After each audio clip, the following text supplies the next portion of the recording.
नमस्कार, good morning अनि शुभ प्रभात। आज वैशाख 1 गते 2083 सालको वैशाख 1 गते तपाईँहरूलाई चाहिँ म किन भिडियो बनाउँदैछु भनेदेखि 2083 साल वैशाख 1 गते आज चाहिँ सम्पूर्ण नेपाली दाजुभाइ दिदीबहिनी आमा बुवा छरछिमेकी नातागोता सबैजनालाई चाहिँ 2083 सालको हार्दिक मङ्गलमय शुभकामना पनि व्यक्त गर्न चाहन्छु। सबैमा राम्रो होस्, सधैँभरि फलोस् फुलोस् पनि भन्न चाहन्छु। यो भिडियोलाई धेरैभन्दा धेरै सेयर गरेर आफ्नो साथीभाइसम्म पुर्याइदिनु होला पनि भन्न चाहन्छु। सबैजनाले माया गर्नुहोला।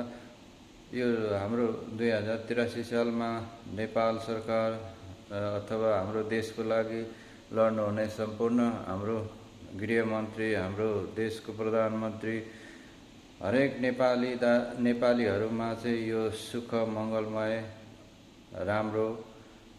राम्रो बन्दै जाओस्। 2083 सालले चाहिँ एउटा राम्रो निर्णय लिन सकोस्, एउटा चाहिँ देशको लागि चाहिँ एकदम महत्त्वपूर्ण कामहरू पुरा भएर जाउन्। भ्रष्टाचारीहरूलाई चाहिँ एकदम खोरमा हाल्नुपर्छ, हालि पनि राख्नु भएको छ।